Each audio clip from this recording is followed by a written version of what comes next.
बेटे की लालच में मेरे शौहर ने पड़ोसन से शादी कर ली जो 50 साल की औरत थी और उसके 7 बेटे थे। मैंने कहा औलाद मर्द के नसीब की होती है, इसमें औरत का कोई हाथ नहीं। लेकिन पड़ोसन बोली मैं गारंटी से बेटा पैदा करूंगी और हुआ भी ऐसा। अब मेरी सौतन हर साल एक बेटा पैदा करती। देखते देखते मेरे शौहर को 3 बेटे मिल गए। जब एक दिन अचानक मेरा शौहर मेरे कदमों में गिरकर रोने लगा और बोला तू तो सच कहती थी मेरे नसीब में बेटा नहीं। मैं बहुत हैरान हुई और सौतन के कमरे में गई, लेकिन ये देखकर पांव कांप गए कि मेरी सौतन। मेरा नाम आसिया है, मेरा ताल्लुक लाहौर से है। मेरे वालिद रेलवे में काम करते थे। मैं अब्बा को खाना देकर वापस आ रही थी कि रास्ते में एक लड़का ट्रेन की पटरी पर बैठा था। मुझे शक हुआ कि वो लड़का खुदकुशी करने के लिए ट्रेन का इंतजार कर रहा है। मैं उसके पास गई, उससे कहा वो जल्दी से वहां से हट जाए, ट्रेन के आने का वक्त हो रहा है। लेकिन उसने मेरी बात जैसे सुनी नहीं थी। मैंने उसे बहुत समझाने की कोशिश की मगर वो मेरी कोई बात सुनने को तैयार नहीं था। इतने में ट्रेन आ गई और मैंने उस लड़के को जबरदस्ती पटरी से धक्का देकर हटाया। ट्रेन गुजरने के बाद वो जोर जोर से चीखने लगा और बार बार कहने लगा मुझे मरना है, मुझे जिंदा नहीं रहना। मैं कुछ देर वहां उसके पास खड़ी रही। वह अभी मुसलसल गुस्से से मुझे ही घूर रहा था और बोला कि तुम्हें क्या मसला है, चाहे मैं जीऊं या मरूं, तुम होती कौन हो मुझे लेक्चर देने वाली। वो अब सर पकड़ कर वहीं बैठ गया। मैं खुश थी कि अब्बा का इंसानियत की खिदमत का पढ़ाया गया सबक मुझे याद था। मैंने एक इंसान की जान बचा ली थी। और फिर मैंने उससे कहा चलो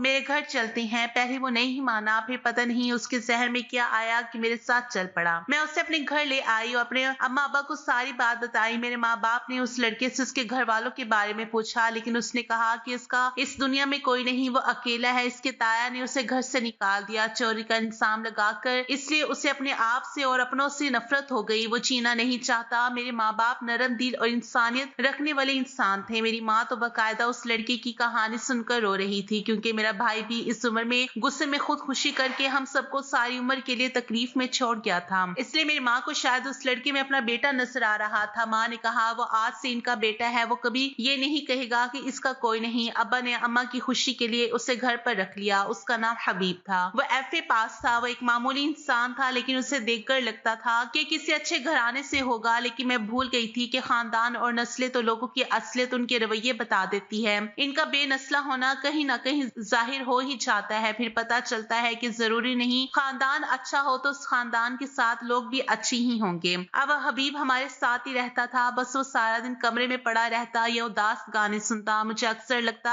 ये बंदा दुखी है, ये एक्टिंग करता है, जो शायद खुद को भी कोई हीरो ही समझता था। मैं उसके कमरे में गई तो सारे कमरे में सिगरेट का धुआं भरा था। मुझे खांसी शुरू हो गई। मैंने डांट कर कहा कि मेरे अब्बा हराम नहीं कमाते जो तुम यूं उनके पैसों से नशे करते फिरो। वो तुम्हें बेटा समझते हैं तो तुम भी शर्म करो और बेटा ही बन कर दिखाओ। और औलाद अपने माँ बाप का सहारा बनती है, ना कि कमाई खाती है। हाथ पे हाथ रख के उसने सिगरेट पीछे छुपा लिए। वो बोला कि मैं तो अभी कुछ दिन पहले ही यहाँ आया हूँ, मुझे यहाँ के बारे में कुछ नहीं पता, ना शहर के रास्तों से वाकिफ हूँ। लेकिन अगर तुम लोग कोई नौकरी ढूंढ दो तो मैं जरूर काम करूंगा। मैंने उसे गौर से देखा। मुझे उस वक्त भी लगता था ये बंदा जितना मासूम नजर आता है इतना है नहीं। लेकिन हम जैसे सादा दिल लोग जब तक धोखा नहीं खाते हमें दूसरों की असलियत का पता नहीं चलता। फिर एक बुरा दिन आया जब मेरे वालिद को हार्ट अटैक हुआ और वो बच ना सके। वो दिन मेरी जिंदगी का बदतरीन बुरा दिन था। मुझे लगता था मुझे भी अब्बा के साथ मर जाना चाहिए था, लेकिन अपने कितने भी प्यारे हों कब्र में कोई साथ नहीं जाता।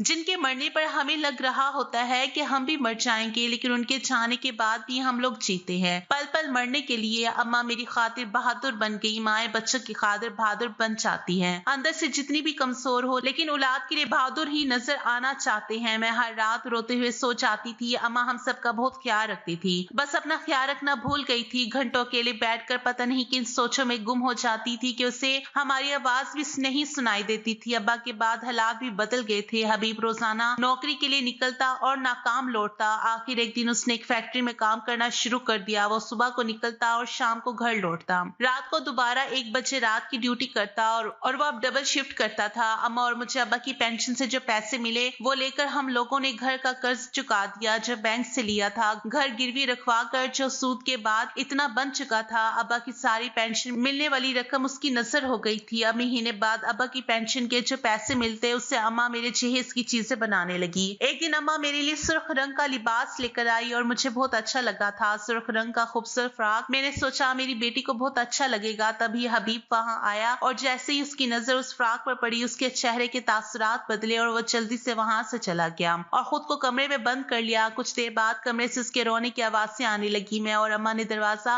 पीट डाला, लेकिन उसने दरवाज़ा ना खोला। अम्मा ने उसे आवाज़ें दी, अपनी कसम दी, तो उसने दरवाज़ा खोला और अम्मा के गले लगकर रोने लगा। वो पहला दिन था जब मुझे लगा उस शख्स के आंसू मेरे दिल पर गिरते हैं। वो रोता है तो मैं रोती हूँ, वो खुश होता है तो मैं खुश होती हूँ। उस दिन हबीब ने बताया कि उसकी एक बहन थी जो माजूर थी, उसका रिश्ता कहीं नहीं हो रहा था। हम सब उसके लिए परेशान थे। तभी हमारे खानदान में किसी की शादी थी। मेरी बहन ने भी कहा कि उसे कपड़े लेने हैं। पहली बार मेरी बहन ने हमसे कुछ मांगा था, इसलिए हम लोगों ने इनकार नहीं किया और अम्मी बाजार से उसके लिए जोड़ा ले आई। वो दिन वाहिद दिन था जब हम सब ने उसके चेहरे पर मुस्कुराहट देखी थी। वो सुर्ख जोड़े में मुस्कुराती हुई इतनी खूबसूरत लग रही थी कि मेरी माँ उसकी नजर उतारती रही। शायद उसे हम सब की नजर लग गई थी, जो हमारे सामने ही बेहोश होकर गिर गई। हम उसे अस्पताल ले जा रहे थे कि रास्ते में उसकी मौत हो गई। डॉक्टर ने बताया कि इसकी डिप्रेशन की वजह दिमाग की नसें फट गई हैं और ऐसा किसी बहुत बड़े सदमे को बर्दाश्त ना कर पाने से होता है। वो मरने वाली तो मर गई, मगर अपने पीछे हमारे लिए बहुत से सवालात छोड़ गई थी कि उसकी जिंदगी में ऐसा क्या हुआ था कि उसे सदमा था। वो बल आखिर डिप्रेशन की वजह से मर गई। उसकी मौत के बाद मुझे उसकी एक सहेली ने बताया कि वो मेरे उसी कजन से मोहब्बत करती थी जिसकी शादी थी। तब से मुझे सुर्ख रंग से नफरत है। मैं जब भी सुर्ख रंग देखता हूँ मुझे मेरी बहन याद आती है। मेरा नाम भी मेरी बहन ने रखा था। वो मुझसे 5 साल बड़ी थी। मैं उसके हाथों में खेला था। मैं और मेरी बहन अपने माँ बाप की लाडली औलाद थे। जब मैं 14 साल का था तो मेरे बाप की वफात हो गई और मेरी माँ ने दूसरी शादी कर ली। मेरे दूसरे वालिद जो मेरे ताया थे वो अब हमारे घर में साथ ही रहते। मेरी उनसे ज्यादा बात नहीं होती थी क्योंकि मैं उन्हें पसंद नहीं करता था।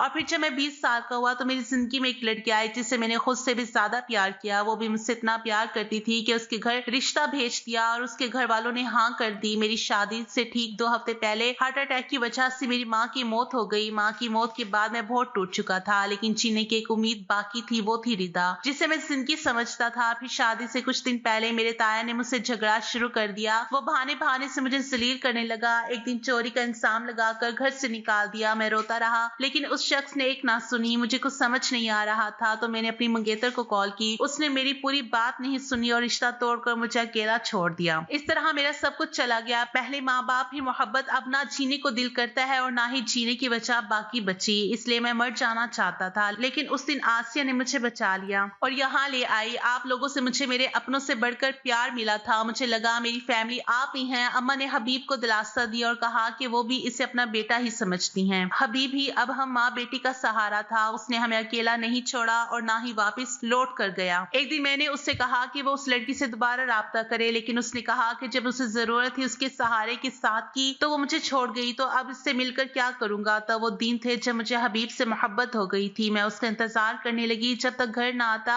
मेरी नजर दरवाजे पर रहती थी। हबीब का रवैया वैसे ही था। वो शायद इससे बेखबर था कि मैं उसे पसंद करती हूँ। मोहब्बत भी अजीब है, जिससे हो जब तक वो तस्दीक ना करे आपको यकीन नहीं आता। मेरे साथ भी यही मसला था। मुझे अब इंतजार था कि हबीब मुझे कहीं उससे मेरे होने से फर्क पड़ता है। एक दिन अम्मा की तबीयत खराब होगी। रात का वक्त था। हबीब भी काम पर था। मैं रोती पीटती बाहर गली में पहुंची जहाँ सन्नाटा और अंधेरा था। मैं नंगे पांव दरवाजा पीटती रही, मेरी माँ को बचा लो, मेरी माँ मर रही है, लेकिन शायद किसी तक मेरी आवाज नहीं पहुंची। मेरे पास फोन भी नहीं था जो मैं हबीब को फोन ही कर देती। मैं वापस घर आई। यहाँ मेरी माँ मौत से लड़ते लड़ते हार गई थी। मेरे पैरों तले से जमीन निकल गई। ऐसी सियाह रात पहले मेरे बाप को मुझसे छीन के लिए जा चुकी थी। फजर के वक्त हबीब आया और ये सब देखकर वो भी सकते में था। उसने भी माँ को आवाज़ें दी, लेकिन वो अब कहाँ सुनने वाली थी। माँ की मौत के सदमे ने मुझे तोड़कर रख दिया था। हबीब ने मुझे संभाला और सब्र की तलकीन की, लेकिन सब्र करो कहने से सब्र नहीं आता। हम लोग बहुत अंदाजे लगाते हैं दूसरों की जात की। माँ के मरने के बाद कुछ रिश्तेदार हबीब के बारे में बातें करने लगे। कहते गैर लड़के को बेटा बनाकर घर पर रख लिया, जबकि जवान बेटी भी घर में थी। शरीफों के ये काम होते हैं। मैं खामोशी से सब सुनती रही, लेकिन एक दिन मोहल्ले की एक बुजुर्ग औरत मेरे पास आई। उसने मुझे कहा जब तक तुम्हारी वालदा थी चलो हम सब भी खामोश थे, लेकिन अब तुम इस लड़के के साथ नहीं रह सकती, जबकि तुम्हारा इससे कोई रिश्ता भी नहीं। हम सब ने ये सोचा है कि इससे कहें कि ये अपना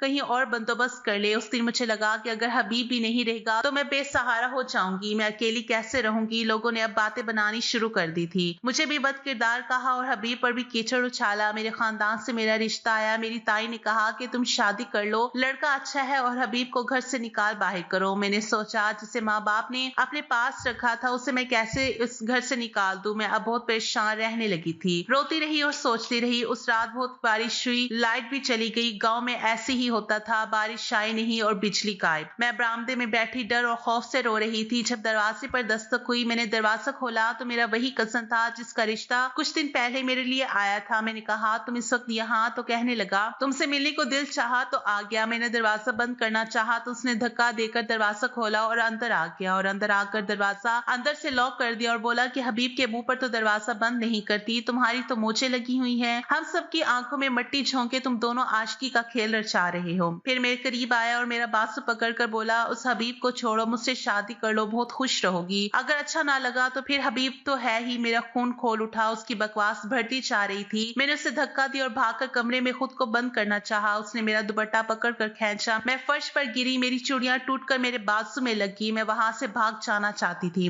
दुआएं कर रही थी कि हबीब ही आ जाए। अल्लाह ने मेरी सुनी। उस दिन हबीब ना आता तो मैं कहीं मुंह दिखाने के काबिल भी ना रहती। हबीब ने कजन को थप्पड़ मारा और धक्के देकर घर से निकाला, लेकिन उसने गली में शोर डाल दिया और सारा इल्जाम हबीब पर दे दिया और कहा कि हबीब अच्छा शख्स नहीं है। लोग भी बचाए इससे पूछते कि तुम रात को यहाँ क्या कर रहे हो। उन लोगों ने हबीब से कहा कि तुम यहाँ से चले जाओ। वो रात मेरे लिए बहुत भारी थी। कोई भी लड़की किसी लड़के से मोहब्बत करती हो, फिर भी उससे ये कभी नहीं कह सकती कि उससे मोहब्बत है। मैं हबीब से तो ये कभी कह नहीं पाई, लेकिन उस रात मैंने एक फैसला किया और उसके कमरे में गई। वो भी मेरी तरह परेशान ही था। मैंने उससे कहा कि तुम मुझसे शादी कर लो। उसने हैरानी से मुझे देखा और कहा कि लोगों की बातों से परेशान होने की जरूरत नहीं। लोगों को तो आदत होती है दूसरों पे कीचड़ उछालकर, ये लोग अपना किरदार छुपाना चाहते हैं। तुम फिक्र मत करो, मैं कल चला जाऊंगा और तुम अपने कजन से शादी कर लो। मैंने उससे कहा, मुझे तुम्हारी जरूरत है, मुझे और किसी पर भरोसा नहीं। हबीब ने हैरानी से मुझे देखा और बोला कि मैं इतना अच्छा इंसान नहीं हूँ, सोच लो, बाद में पछताना मत। ये बात मुझे बाद में समझ आई कि हाँ, ये बात उसने सच ही कही थी। मोहल्ले की मस्जिद में चंद बुजुर्गों की मौजूदगी में मैंने हबीब से निकाह कर लिया। तब भी लोग खामोश ना रहे, यही कहते रहे कि देखा, हमें तो पहले ही पता था कि दाल में कुछ काला है।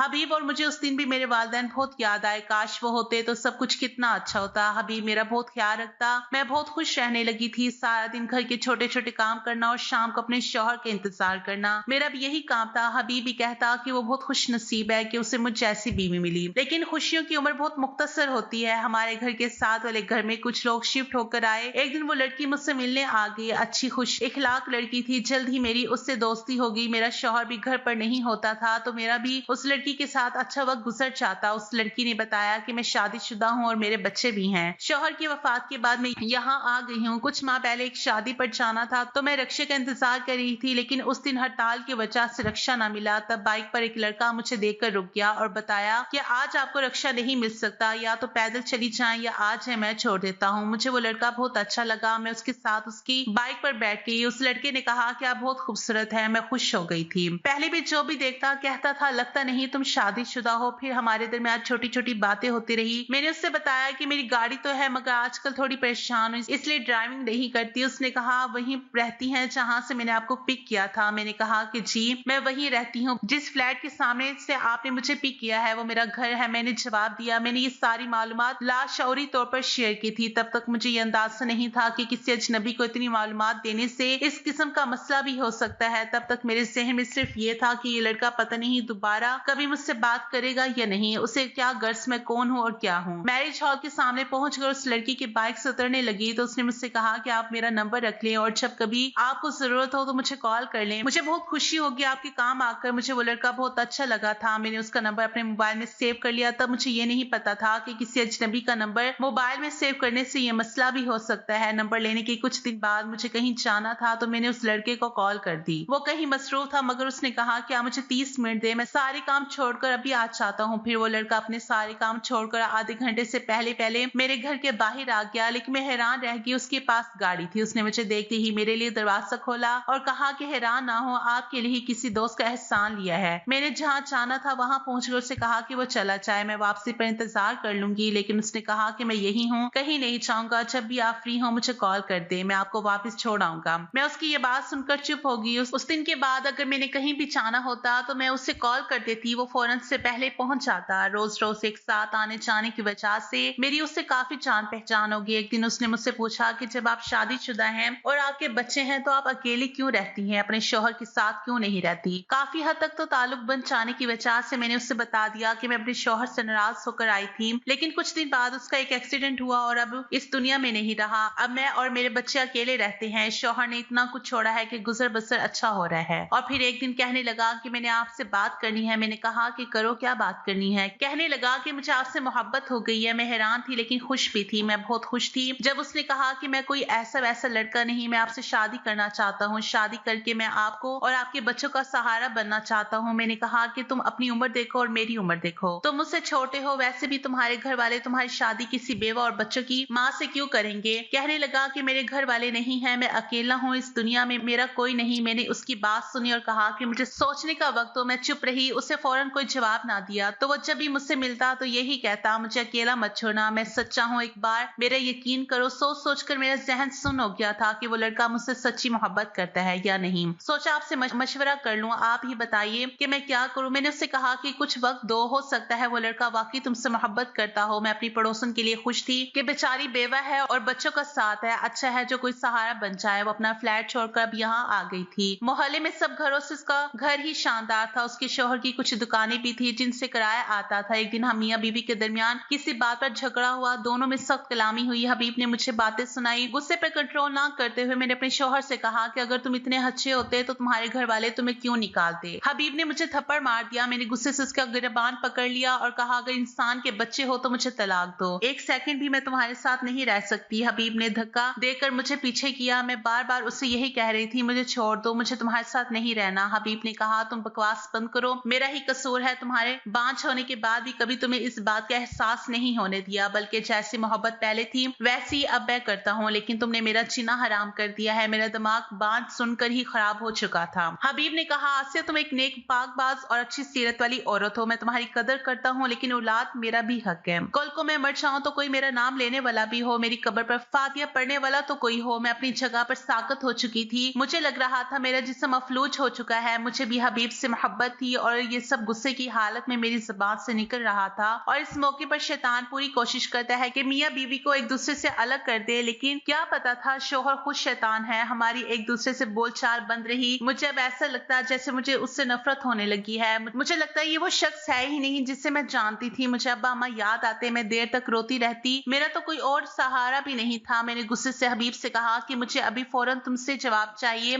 तुम ये क्यों कर रहे हो? कौन है जो तुम्हें मुझसे छीन रही है? और तुम मुझे इसी वक्त जवाब दो। हबीब अपने कपड़े बैग में रख रहा था और बोला कि मैं तुम्हें जवाबदार नहीं हूँ। मैं एक बार फिर से खाली हाथ रह गई। कल तक जो लोग हमारे किरदार पर कीचड़ उछालते थे, अब मुझे अफसोस करने आते कि बहुत बुरा हुआ, उसने तुम्हारे साथ अच्छा नहीं किया। मैं रोती रही और याद करती रही वो दिन जब मेरा शौहर सिर्फ मेरा ही था, जिसे इस बात से भी गर्ज नहीं थी कि औलाद हो या ना हो। हबीब यही कहता था कि औलाद तो खुदा की मर्जी से होती है, मेरा या तुम्हारा कसूर नहीं। लेकिन अब उसे औलाद की जरूरत भी होने लगी थी और अपने मरने के बाद किसी नाम लेने वाले की भी चाह थी। मैंने वो दिन बहुत मुश्किल से गुजारे थे और फिर वो दिन आया जब मेरा शौहर मेरा ना रहा। उसने दूसरी शादी कर ली और दुख की बात ये थी कि शादी भी एक ऐसी औरत से जो इससे उम्र में ना सिर्फ बहुत बड़ी थी, बेवा थी और बच्चों की माँ थी। मैं हैरान थी हबीब ने ये क्या कर दिया था, और ये देखकर मैं और भी हैरान थी कि वो औरत कोई और नहीं, वही पड़ोसन थी जो मुझे अपने मोहब्बत के किस्से सुनाती रही, मशवरे मांगती रही। दिल की अजीब ही हालत थी, जिससे मोहब्बत थी वही बदल चुका था और एक लालची शख्स था मेरे होते हुए उस औरत से राब्ते में रहा था।